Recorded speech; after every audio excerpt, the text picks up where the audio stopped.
You're just a burden on our shoulders, my daughter Bella exclaimed on my birthday when I asked for help.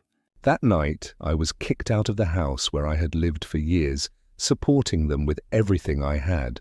So, I froze their access to all my credit cards, cancelled their first-class tickets to Hawaii, and then I did what they thought I was incapable of doing. But that was only the beginning of my plan. Then I did something that even I didn't expect myself to do. Before we continue, please subscribe to the channel and let us know where you're listening in the comments. The shopping list crumpled in my hand like forgotten promises. Bella, could you drive me to the store? I need supplies for the barbecue tonight. The words hung in the bright Kalispell kitchen, morning sunlight streaming through cluttered counters where coffee mugs sat abandoned like our conversations. My daughter looked up from her phone, eyes cold as Montana winter. Are you serious right now? It's just a quick trip.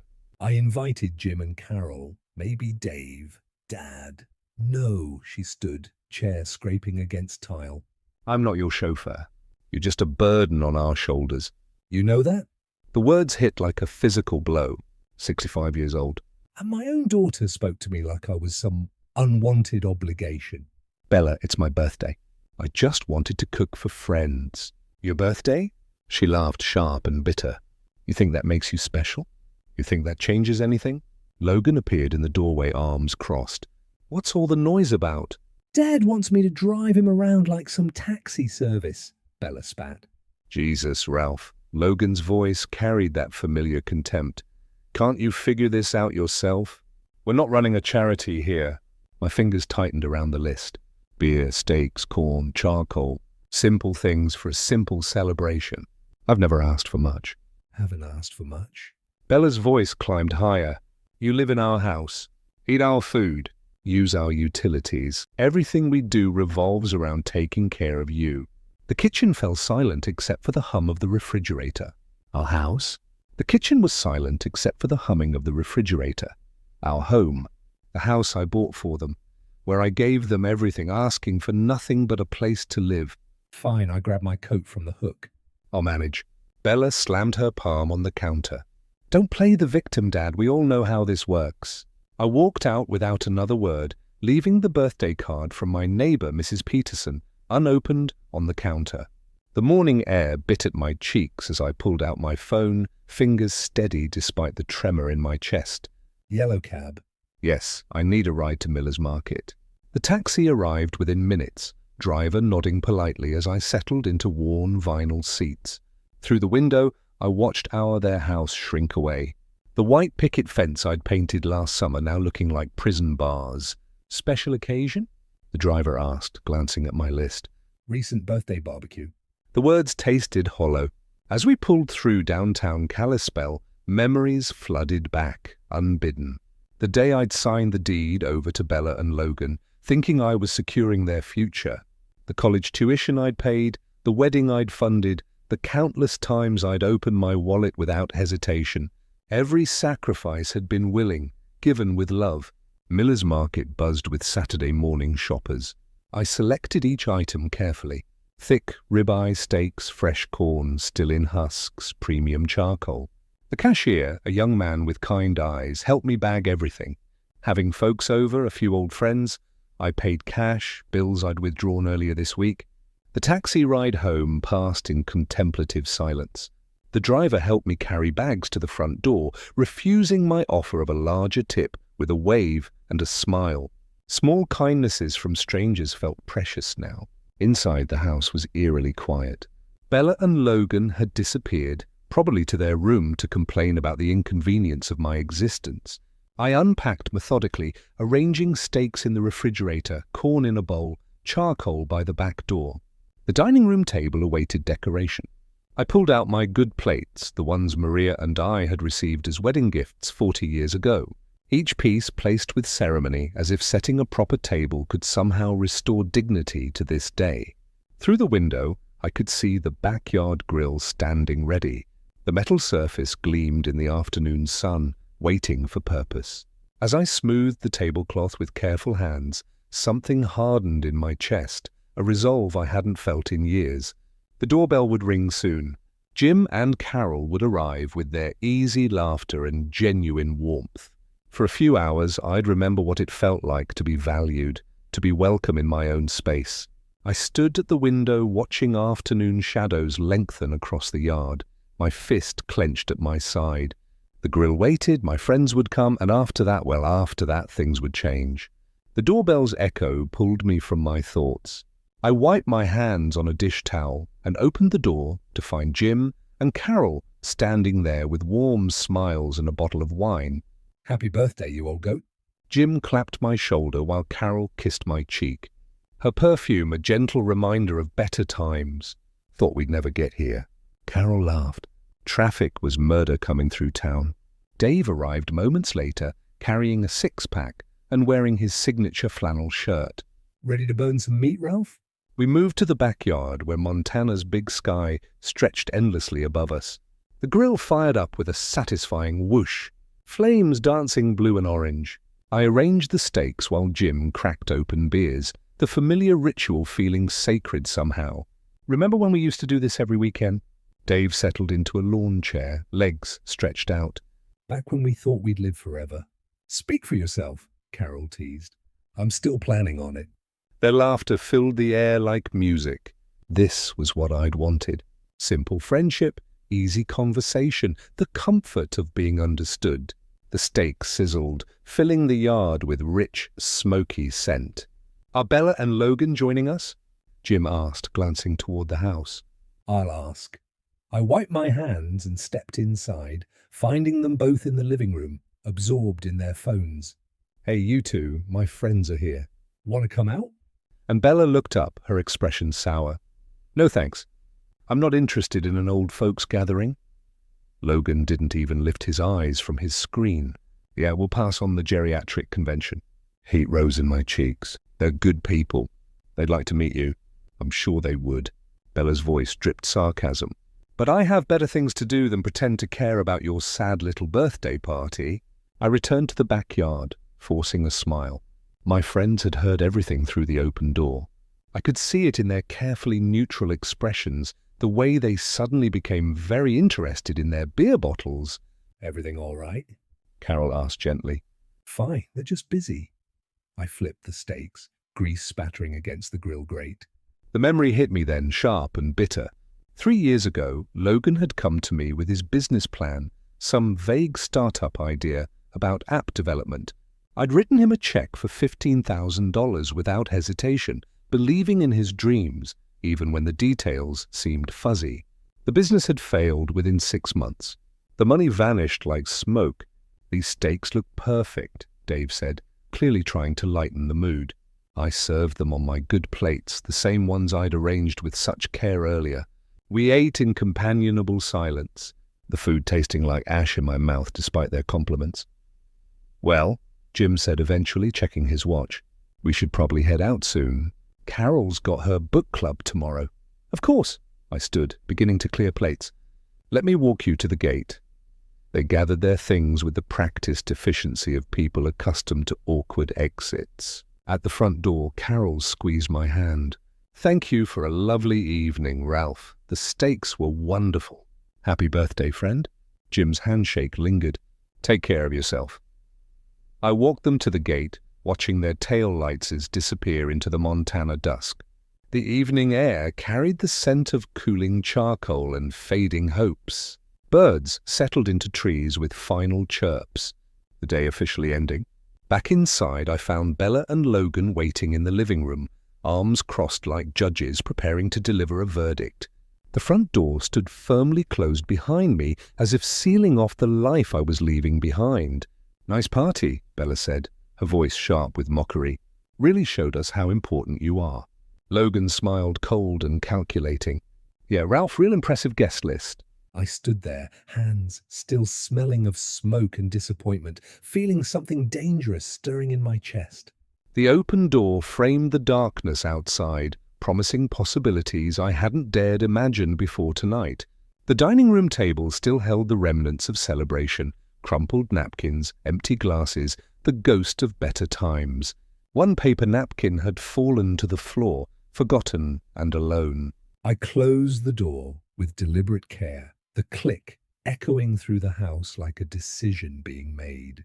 The evening chill crept through the closing door as I stepped into the dimly lit living room. Bella and Logan stood there like sentinels, arms folded across their chests, faces set in hard accusation. The television flickered blue light across their rigid forms. "Really nice show you put on out there," Bella began, her voice sharp as winter wind. Logan stepped forward, jaw clenched. What the hell were you thinking, Ralph? Bringing those old fools into our house? They're my friends. My voice remained steady, though something cold settled in my stomach. Good people who wanted to Celebrate. "This is our house." Logan cut me off, pointing his finger like a weapon. "You live under our roof. You don't get to invite random people over whenever you feel like it." Bella nodded, eyes glittering with something that looked like satisfaction. "We didn't agree to host your little senior citizens social club." I cooked, I cleaned up. "They didn't disturb anything." That's not the point. Logan's voice rose, echoing off the walls. "The point is, you don't make decisions here." You're a guest in this house, and guests don't throw parties. The word guest hung in the air like smoke. Guest? In the house I'd purchased for them 2 years ago when they couldn't afford rent after Logan lost his job. The house where I'd signed my name on the mortgage papers, believing family meant something. "If you can't respect our rules," Bella said, crossing her arms tighter, "then maybe you need to find somewhere else to live." The silence stretched between us, broken only by the distant hum of the refrigerator and the soft murmur of late-night television. I looked at them both, my daughter and her husband, and saw strangers wearing familiar faces. "Fine." Bella blinked, clearly expecting more argument. What? I said fine. I turned toward the staircase, hand gripping the banister. I'll pack. Logan scoffed behind me. "Don't be dramatic, Ralph. We're just trying to set some boundaries here." I climbed the stairs without responding, each step deliberate and measured. My room, the guest room apparently, waited at the end of the hallway. I pulled my old suitcase from the closet, the leather handle worn smooth by decades of business trips and family vacations. Clothes folded neatly into the case, toiletries gathered from the bathroom. The photograph of Maria and me from our last anniversary together, taken before the cancer took her. My fingers traced her smile as I wrapped it in a soft shirt. The memory struck me then, sharp and unwelcome. Bella's wedding day 6 years ago. The bill for the reception had been staggering. $28,000 for flowers, catering, photography, the works. I'd written the check without hesitation, watching my daughter dance in her white dress, believing I was investing in happiness. Worth every penny, I told Maria that night. Both of us exhausted but smiling. Now Bella wanted me gone for having friends over for dinner. I zipped the suitcase closed, the sound sharp in the quiet room. My wallet thick with the cash I'd withdrawn for the birthday barbecue. Car keys. No, the car was registered in both our names. Now another gift. Another chain I'd forged myself. Downstairs, Bella and Logan had returned to the couch, pretending to watch television. Neither looked up as I approached, suitcase wheels rolling softly across the hardwood floor. I set my house key on the coffee table with a gentle click. The metal caught the TV's blue glow for a moment before settling into shadow. "Ralph?" Bella started, but I was already walking toward the door. "Where are you going?" Logan's voice carried a note of something that might have been uncertainty. I opened the front door, cool night air rushing in to fill the space between us. Out. The door closed behind me with the same deliberate care I'd used before. But this time, I was on the other side of it, suitcase in hand, standing on the porch of a house that was no longer my home. The street stretched away into darkness, streetlights casting pools of yellow on empty pavement. Somewhere in the distance, a dog barked once and fell silent. I took my first step away from the house, wheels of my suitcase beginning their rhythmic rumble against the concrete. The night air tasted of freedom and uncertainty in equal measure. My footsteps echoed against the quiet pavement as the house disappeared behind me, swallowed by darkness and distance. The suitcase bumped over sidewalk cracks, each jolt traveling up through the handle into my arm like a reminder of what I'd left behind.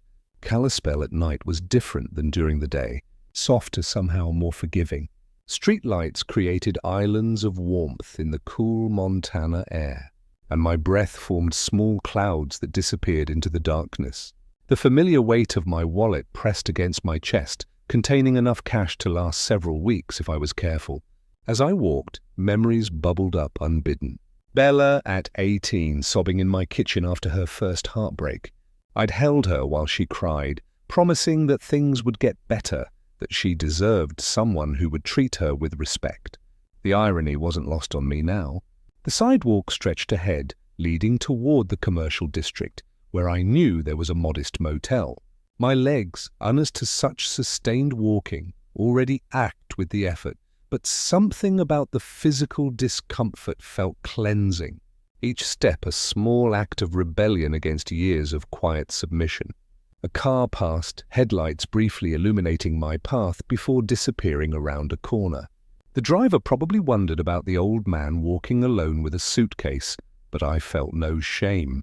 If anything, I felt more purposeful than I had in months. I passed the elementary school where Bella had attended kindergarten, its playground equipment casting strange shadows in the moonlight. I remembered picking her up here, her small hand in mine, as she chattered about her day. When had that bright, loving child become the cold woman who'd ordered me from my own home? The memory of her mother's funeral hit me like a physical blow. Bella, devastated and lost, leaning against me as dirt fell on Maria's casket. I promised to take care of her, to make sure she never felt alone or abandoned. For 2 years after Maria's death, I'd been Bella's anchor, helping her navigate grief, supporting her through therapy, being present whenever she needed me. And this was how it ended, with house keys on a coffee table and a suitcase rolling down an empty street. The neon sign of the Pine Lodge Motel buzzed softly in the distance, its red letters spelling out vacancy like a welcome. My pace quickened slightly, though whether from eagerness or exhaustion I couldn't tell. The night clerk, a young woman with tired eyes and a genuine smile, checked me in without judgment. Room 12, quiet spot in the back. The key was old-fashioned metal, heavy in my palm.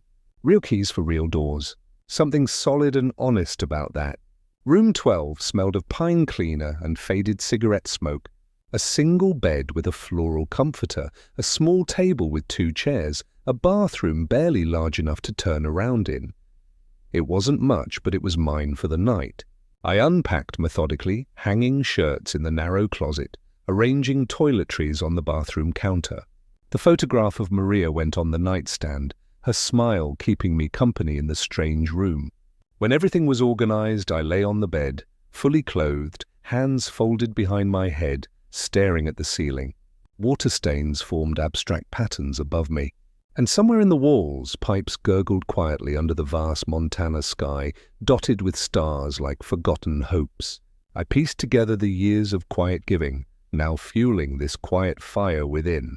Bella's college tuition, $43,000. Logan's car when he lost his sales job, $18,000. The down payment on their first apartment, $12,000.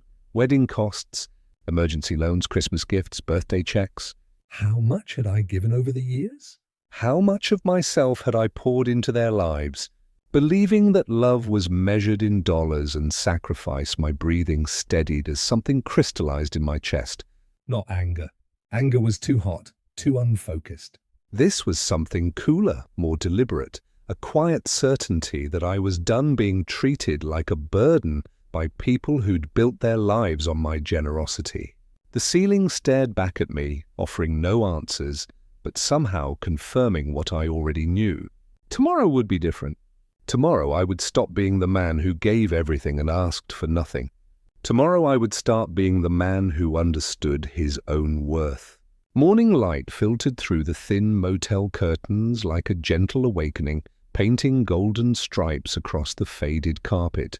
I stretched in the narrow bed, surprised by how well I'd slept, better than I had in months, despite the unfamiliar surroundings.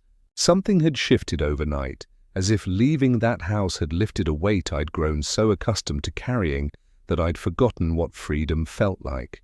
I dressed quickly, hands steady as I buttoned my shirt. The mirror above the dresser reflected a man who looked different than the one who checked in last night. Same face, same graying hair, but something in the eyes had changed. Purpose, determination. The room phone sat on the nightstand, black and solid, with real buttons. I dialed the taxi company, speaking clearly into the receiver. Yes, Pine Lodge Motel. I need a ride to First National Bank on Main Street. 10 minutes, came the reply. Outside, Kalispell was waking up. The taxi arrived promptly, driver nodding as I settled into the back seat. Through the window, I watched the town come to life. Coffee shops opening, people walking dogs, children waiting for school buses, normal morning rhythms of a community I'd been part of for decades, but somehow never truly belonged to. "Business at the bank?" the driver asked, glancing in the rearview mirror, taking care of some accounts. The bank's marble lobby echoed with the sound of my footsteps. Fluorescent lights hummed overhead, casting everything in stark, honest light. The morning teller, a middle-aged woman with kind eyes behind wire-rimmed glasses, smiled as I approached. "Good morning. How can I help you?" "I need to block access to my credit cards for specific authorized users." She paused, fingers hovering over her keyboard. "Are the cards lost or stolen?" "No, I want to remove access permissions for 2 people. My daughter Bella King and her husband Logan King." Her eyebrows rose slightly. "Sir, that's quite unusual." Are you certain about this? "Family financial disputes can be complicated." "I'm certain." My voice carried no hesitation. "They no longer have my permission to use my accounts." The teller nodded slowly, professional discretion taking over. "I'll need to see identification and verify your account details." Papers shuffled across the counter, forms to sign, authorizations to revoke, signatures to witness. Each pen stroke felt like another chain breaking. As buildings blurred past during my cab ride here, a sense of liberation had washed over me, sharper than the sunlight piercing the glass, marking the end of endless concessions. The memory surfaced as I signed the final document. Just 2 months ago, Bella had called in tears about wanting to renovate their kitchen. The estimate was $12,000. I transferred the money that same day, no questions asked, believing that investing in their home was investing in our family's future. Their kitchen, their home, their future. Not ours, never ours. "The changes will take effect immediately," the teller explained, sliding the paperwork into a folder. "All cards linked to your accounts will require your direct authorization for any future use." Perfect. I walked back outside, the morning air crisp and full of possibility. Another taxi waited at the curb. I called ahead, planning each step with newfound clarity. The driver held the door open, and I settled into the familiar vinyl seat. Back to Pine Lodge, yes. As the bank receded in the rear window, I felt something I hadn't experienced in years. The satisfaction of making a decision purely for myself. No consultation, no guilt, no second-guessing, just clean, decisive action. The taxi pulled away from the curb, merging into the midday traffic. In my pocket, my phone began to vibrate. Once, twice, 3 times. I didn't need to look to know who was calling. The phone buzzed against my leg like an angry wasp as the taxi navigated through downtown traffic. I pulled it from my pocket, Bella's name flashing on the screen with each insistent ring. The driver glanced in the mirror but said nothing. Focusing on the road ahead, I swiped to answer. What the hell did you do? Bella's voice exploded through the speaker before I could say hello. My car was just declined at Nordstrom. Do you have any idea how embarrassing that was? Hello to you too, Bella. Don't you dare take that tone with me. I was buying heels for a work presentation, and the cashier had to cut up my card right there in front of everyone. The taxi hit a pothole, jostling me against the worn seat. Through the window, Kalispell's main street rolled past. The same shops where Bella had dragged me countless times, credit card in hand, purchasing things she claimed were necessities. How does it feel? I asked, voice steady as mountain stone. How does what feel? Being humiliated by my own father? Being a burden, being an embarrassment. I let the words sink in. Yesterday you told me I was just a burden on your shoulders. Today you're calling because you can't buy shoes with my money. Silence stretched across the connection. The The taxi driver pretended not to listen, but I caught his eyes in the mirror. He'd heard enough family drama in his back seat to recognize the sound of relationships fracturing. This is different. Bella's voice returned higher now, edged with something that might have been panic. You can't just cut us off. We have expenses, obligations. So did I for 20 years, the memory flashed. Bella at 25, calling from a boutique in Seattle, where she'd found the perfect dress for some charity gala. $300 for a single evening. I'd given her my card number over the phone without hesitation, believing that her happiness was worth any price. Dad, you're being ridiculous. This isn't how family works. You're right. I watched a mother pushing a stroller past a bus stop, her toddler pointing excitedly at a passing dog. Simple joy, uncomplicated by manipulation or guilt. Family doesn't work by calling each other burdens. Family doesn't work by kicking people out of their homes for having friends over. We didn't kick you out. You chose to leave after you told me to find somewhere else to live. Her voice cracked slightly. That's not, we were just frustrated. Oh, you can't. I can. The words felt foreign in my mouth. When was the last time I'd said them to her? I can make my own decisions about my own money. Seems like a burden you'll have to carry now. I ended the call with a soft touch, the phone falling silent in my palm. The taxi continued its steady progress through town, passing the library where I'd taken Bella for story time 30 years ago, the park where she'd learned to ride a bicycle with my hand on her back for balance. As her voice faded into static, the road stretched ahead like a path to newfound boundaries, each bump echoing the finality of my words. Everything all right back there? The driver asked, getting better by the minute. The Pine Lodge Motel sign came into view, its neon letters bright against the Montana sky. But as we approached, I noticed a figure standing near the entrance, tall, broad-shouldered, arms crossed in a posture I recognized all too well. The taxi slowed, and my phone remained mercifully quiet in my hand. Someone was waiting for me. The taxi slowed to a stop in the gravel parking lot, afternoon shadows stretching long across the asphalt. Through the windshield, I could see him clearly now, Logan pacing back and forth under the flickering Pine Lodge sign, like a caged animal. His shoulders were tense, hands clenched at his sides, and even from a distance, I could see the anger radiating from every line of his body. "That'll be $12.50, the driver said, but his eyes were fixed on Logan's agitated figure. I handed him 15s, pocketing the keycard. Keep the change. As I stepped out of the taxi, Logan spotted me immediately. He strode across the lot with quick, aggressive steps, his face flushed red with fury. Ralph, what the hell do you think you're playing at? I closed the car door calmly, facing him as he approached. The afternoon air carried the scent of dust and distant pine trees, a peaceful contrast to the storm brewing in his eyes. Logan, what brings you here? Don't act stupid with me. He was close enough now that I could see the veins bulging in his neck. Bella's car got declined. Our airline confirmation just got cancelled. You think you can just... I think I can make decisions about my own money. My voice stayed level, though my heart was picking up speed. Revolutionary concept, I know. Logan's hands rolled into fists, sleeves bunching like coiled springs. In that charge, pause as gravel crunched underfoot. Memories surfaced of the loans I extended without question, like the time Logan's business partner embezzled $30,000, leaving him bankrupt and desperate. I'd written the check the same day he called, no questions asked, believing family meant covering each other's mistakes. You senile old fool, Logan snarled, stepping closer. You're going to fix this right now, or what? I took a step back, not from fear, but to maintain distance. Logan lunged forward, grabbing for my shirt collar. But before his fingers could make contact, the taxi driver was suddenly there, stepping between us with the solid presence of someone who'd dealt with troublemakers before.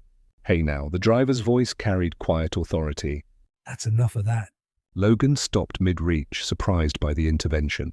This is none of your business. This gentleman paid his fare politely and treated me with respect, the driver said, not backing down despite being shorter than Logan. You want to throw punches? Do it somewhere else. I won't stand by and watch you attack a decent man. The confrontation balanced on a knife's edge. Logan's face cycled through anger, confusion, and something that might have been shame. Three strangers in a motel parking lot, two of them protecting each other from the third. This isn't over, Ralph, Logan spat. But he was already backing away, not by a long shot. He stalked back to his pickup truck, engine roaring to life with unnecessary aggression. Gravel sprayed as he peeled out of the lot, the sound of his departure echoing off the motel's weathered walls. I turned to the taxi driver, who was straightening his jacket as if nothing unusual had happened. Thank you. That was unexpected kindness, he shrugged, genuine warmth in his weathered face. Man can't stand by and watch bullies work. Take care of yourself. The taxi pulled away with a gentle purr, leaving me alone in the sudden quiet. I walked toward my room, key card steady in my hand, despite the adrenaline still coursing through my veins. The door lock beeped softly, green light flashing. Welcome! As I turned the key in the lock, a faint engine rumble faded in the distance, Logan's truck disappearing into whatever frustrated retreat awaited him. The door swung open to reveal my modest sanctuary, unchanged from how I'd left it that morning. But something had changed in me. Standing up to Logan, having a stranger defend my dignity, watching my son-in-law retreat like a defeated schoolyard bully, it all crystallized into something harder and more certain than mere anger. The door clicked shut behind me, sealing me into the quiet space where my real plans could finally take shape. Sunlight pierced through the motel blinds like golden arrows, painting stripes across the faded carpet and pulling me from the deepest, most peaceful sleep I'd had in years. Yesterday's confrontation with Logan had left me feeling strangely energized rather than drained, as if finally standing my ground had unlocked reserves of strength I'd forgotten I possessed. I showered and dressed with deliberate care, choosing my best casual shirt and slacks. Today called for a certain dignity, a presentation of self that reflected the seriousness of my intentions. The man in the bathroom mirror looked older than his years, but carried himself with renewed purpose. The bus stop sat 3 blocks from the motel, marked by a simple metal sign and a small wooden bench.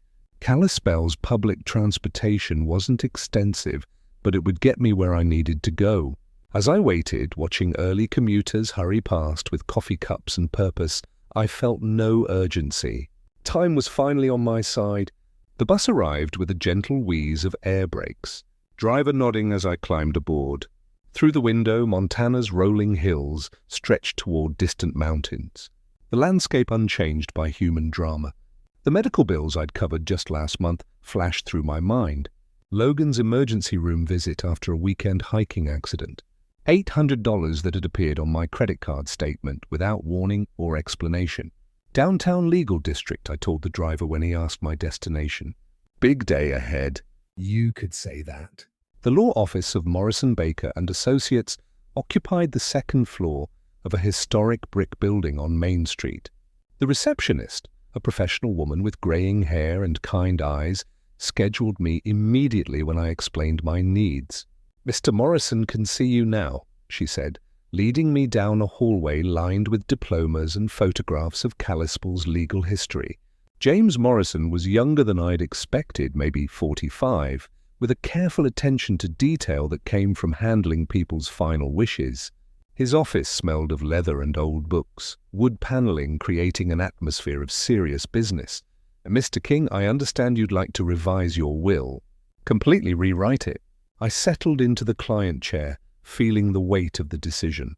"I want to establish a charitable fund instead of leaving everything to my family." Morrison's eyebrows rose slightly, but his expression remained professional. "That's certainly your right. Are there specific charities you have in mind? Organizations that help seniors who've been abandoned by their families, people who need dignity restored." For the next hour, we worked through the details. Morrison explained options, consequences, legal requirements, with each clause revised under the hum of fluorescent bulbs, a weight lifted, replacing years of quiet endurance with deliberate steps ahead. "This is remarkably brave," Morrison said as I signed the final documents. Most people struggle to make changes this significant, especially regarding family. Most people haven't been called a burden by their own daughter. The pen scratched across official paper, like carving new paths. Each signature felt like another door closing on my old life and opening onto something cleaner, more honest. The changes take effect immediately, Morrison explained, sliding copies into a manila envelope.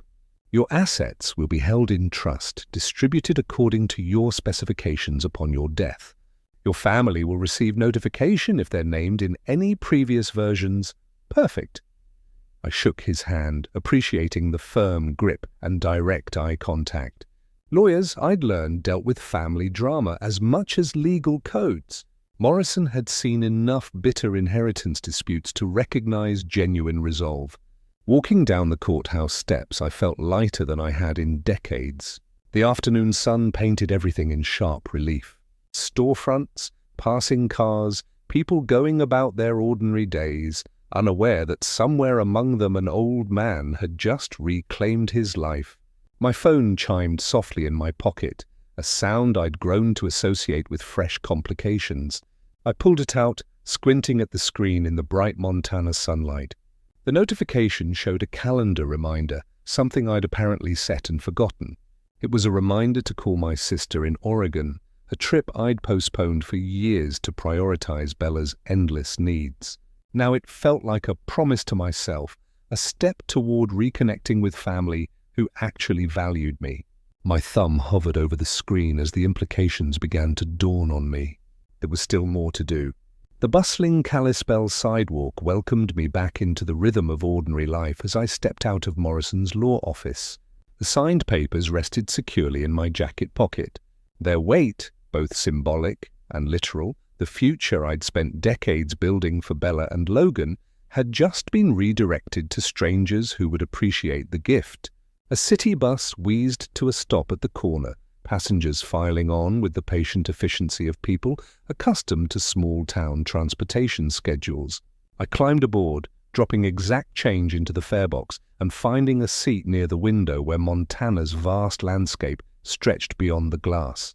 As the bus pulled away from the legal district, my eye caught a travel advertisement plastered on a storefront window. Pristine beaches, swaying palms, the promise of tropical paradise. The image triggered a memory so sharp it felt like a physical blow. 3 weeks ago I'd booked that Hawaii vacation. First-class flights for all three of us. Ocean view suite at the Grand WA rental car upgrade. A celebration of what I'd naively believed was family unity. $28,000 charged to my platinum card without a second thought, imagining Bella and Logan's faces when I surprised them with the printed confirmations. A family trip, I told myself, to heal old wounds and make new memories. The irony tasted bitter now. Back in my motel room, I pulled out my phone and opened the airline app. The reservation appeared immediately. King party of 3 departing July 15th, returning July 22nd, premium seats with extra legroom, priority boarding, complimentary champagne service. I tapped the cancellation button. Are you sure you want to cancel this reservation? The screen prompted. Cancellation fees may apply. My thumb hovered for exactly 1 second before confirming. The hotel booking came next. 7 nights in paradise, now reduced to a confirmation email marked "cancelled" in red letters. As confirmations piled up on the screen amid the quiet hum of the air conditioner, a quiet satisfaction bloomed, rooting deeper than the regrets I'd carried for years. Each cancelled reservation felt like another shackle falling away, another decision made purely for my own peace of mind.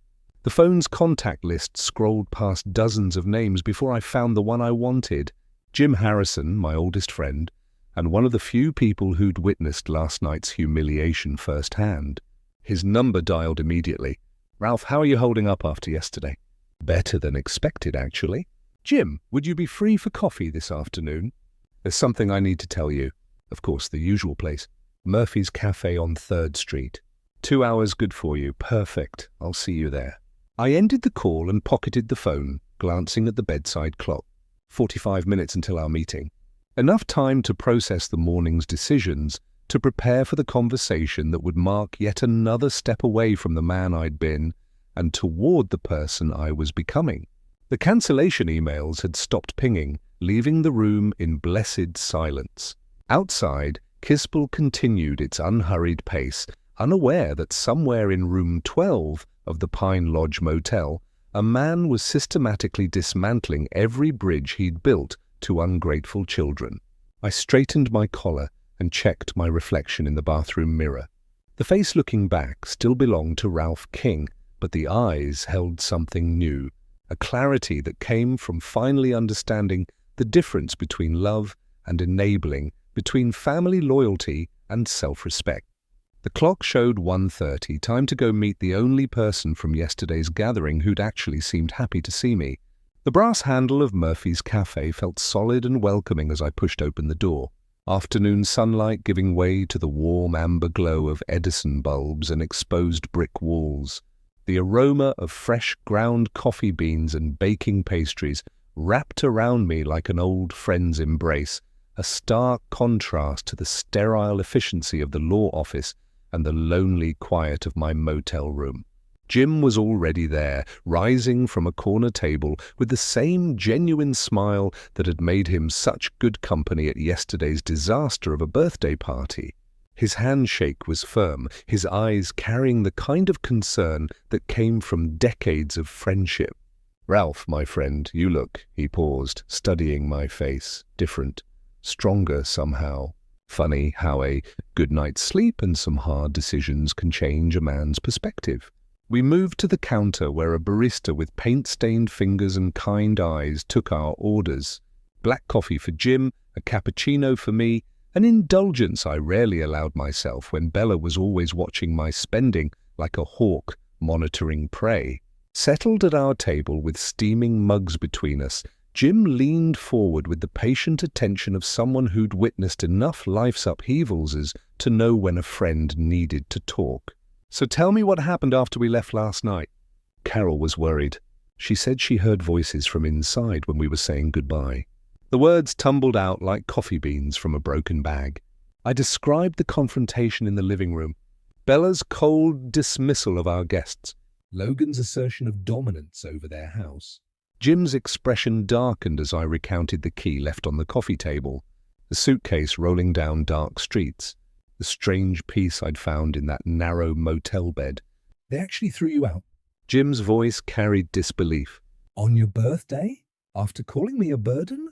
"Yes. Jesus, Ralph, I knew they seemed distant lately, but that's..." He shook his head. "That's unconscionable." I continued with the morning's events. The memory surfaced, Bella's bored expression as I described the tomatoes I'd been nurturing, Logan's dismissive snort when I'd mentioned hoping to visit my sister in Oregon next month. Details I'd noticed but dismissed, filing them away under the category of family dynamics rather than recognizing them as symptoms of a deeper disrespect. "I keep wondering when it started," I said, "when I stopped being their father and became their financial resource." "Probably gradual." People don't wake up one morning and decide to be cruel. They slide into it one small compromise at a time. Jim reached across the table, his weathered hand briefly covering mine. "But you stopped the slide." "That takes guts." My phone began to ring, the sound cutting through our conversation like a fire alarm. Bella's name flashed on the screen. Her photo, a smiling image from last Christmas that now seemed like evidence from a crime scene. Jim glanced at the phone, then back at my face. "You gonna answer that?" I stared at the screen, watching it pulse with each ring, knowing that whatever Bella had to say would only confirm the rightness of every decision I'd made since walking out of that house. The cafe continued its gentle rhythm around us, unaware that at table 7 a man was choosing between his past and his future, with each unanswered ring. The phone's insistent ring sliced through our conversation like a blade through silk. Bella's name pulsing urgently on the screen as conversations around us momentarily quieted. Jim raised his eyebrows, waiting to see what I would do. I swiped to answer and deliberately switched to speaker mode, setting the phone on the wooden table between our coffee cups. "Dad, have you completely lost your mind?" Bella's voice exploded from the tiny speaker, drawing stares from nearby tables. Logan told me about your little tantrum at that sleazy motel. Good afternoon to you too, Bella. Don't you dare take that tone with me. I just got emails, cancellation notices for our Hawaii trip. $28,000 down the drain, 'cause you're having some kind of senior moment.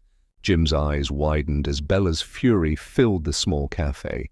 Other patrons had stopped pretending not to listen, their conversations dying as this family drama played out in real time. The trip was cancelled because the person paying for it decided he didn't want to vacation with people who call him a burden. This is insane. You can't just Logan thinks we should have you committed, declared mentally incompetent. You're clearly not thinking straight. As her voice echoed off the walls, drawing stares from nearby tables, a wave of validation surged through me, sharper than the steam rising from forgotten mugs. The memory flashed. Last year's family cruise to Alaska. Another surprise I'd funded while Bella spent the entire week complaining about the food, the weather, the excursions I'd carefully planned. Actually, Bella, I'm thinking more clearly than I have in years. You're destroying our family. How are we supposed to explain this to people? How are we supposed to pay for you're supposed to pay for things the same way every other adult does? With your own money, from your own job, using your own resources? The silence from the speaker lasted exactly 3 seconds before Bella's voice returned higher and more desperate. You can't do this. We have obligations. Logan's business needs Logan's business is not my problem. Your shopping habits are not my problem. Your inability to live within your means is not my problem. Each word came out calm and measured, carrying the weight of years of suppressed frustration. I'm done being your personal bank account. Dad, please, you're scaring me. This isn't like you. You're right. The old me would have apologized by now, would have transferred money to fix whatever crisis you've manufactured, would have begged forgiveness for having the audacity to expect basic respect from my own daughter. Jim reached across the table, squeezing my free hand in encouragement. But that man is gone, Bella. The man who raised you, who sacrificed everything for your happiness, who believed family meant something. You killed him the night you threw him out of his own house. What you're talking to now is what's left, and what's left has decided he's done. You're my father. You can't just abandon it. Watch me. I ended the call with a gentle tap, Bella's protests cutting off mid-sentence. The cafe fell into complete silence for a heartbeat before something unexpected happened. Someone started clapping.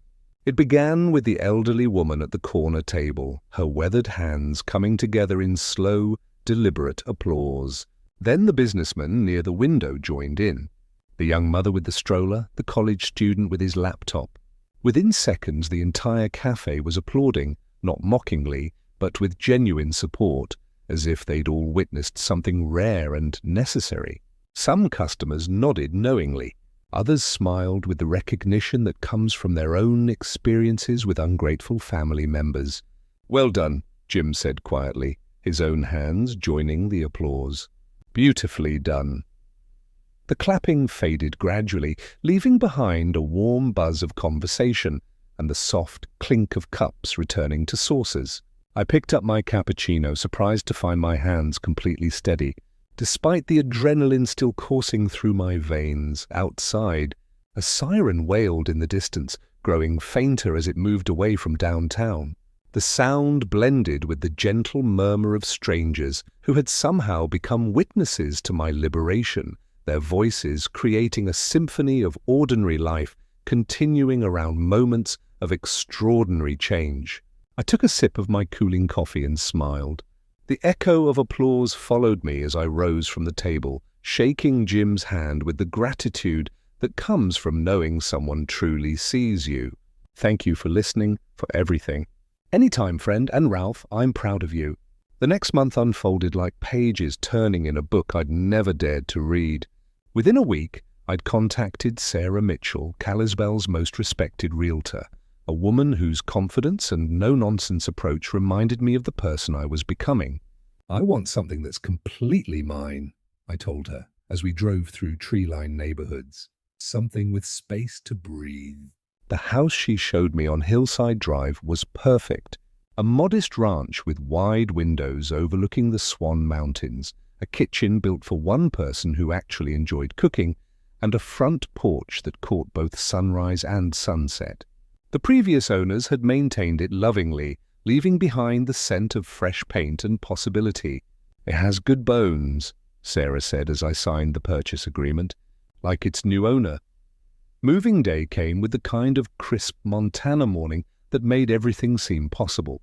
My possessions from the motel room fit into a single carload: clothes, toiletries, Maria's photograph, and the manila envelope containing my new will. Everything else I was learning had been unnecessary weight. With each mile under the vast sky, where pines whispered secrets of renewal, the chains of obligation dissolved. Leaving space for breaths I'd long forgotten, I drove to Flathead Lake, hiked the trails I'd always promised myself I'd explore, discovered that solitude felt like freedom rather than loneliness. My phone buzzed occasionally with messages from Bella and Logan, apologies that felt calculated, pleas about mortgage payments and business expenses, accusations of cruelty wrapped in the language of family obligation. I read them once and deleted them immediately, feeling nothing but relief that their emergencies were no longer mine to solve. The voicemail from Logan was particularly pathetic. Ralph, come on. "We all said things we didn't mean. Bella misses you." I miss you. Can we work this out like family? Family? The word had lost its power to guilt me into submission. Instead, I spent my days exploring my new freedom. The grocery store where I bought exactly what I wanted to eat. The hardware store where I selected tools for projects that pleased only me. The bookstore where I purchased novels I'd always meant to read. Finally, having the mental space to enjoy stories that weren't dominated by other people's crisis. 3 weeks into June, I stood on my new front porch, watching the sun set behind the mountains, a travel brochure fluttering in my hand. Scotland, Ireland, places I dreamed of visiting but never prioritized because Bella always had more immediate needs for my resources. The brochure pages turned like new chapters, each destination representing choices I could make purely for joy rather than obligation. The evening breeze carried the scent of wildflowers and possibility rustling through the pines with a sound like quiet applause. Behind me, my house waited with lights in the windows and dinner on the stove, a life-sized exactly to fit one man who'd finally learned the difference between being alone and being lonely. Tomorrow I might call a travel agent. Next week, I might take that photography class I'd seen advertised at the community center. The future stretched ahead, unencumbered by guilt or the exhausting mathematics of keeping ungrateful people happy. For the first time in decades, my time belonged entirely to me. As darkness settled over the mountains and stars began to emerge in the vast Montana sky, I folded the travel brochure and tucked it into my shirt pocket next to my heart. The night was quiet, except for the gentle sigh of wind through the trees and the distant call of an owl claiming its territory. I had claimed mine too. If you like this story, please like this video, subscribe to the channel, and share your impressions of this story in the comments. To listen to the next story, click on the box on the left. Thank you for watching.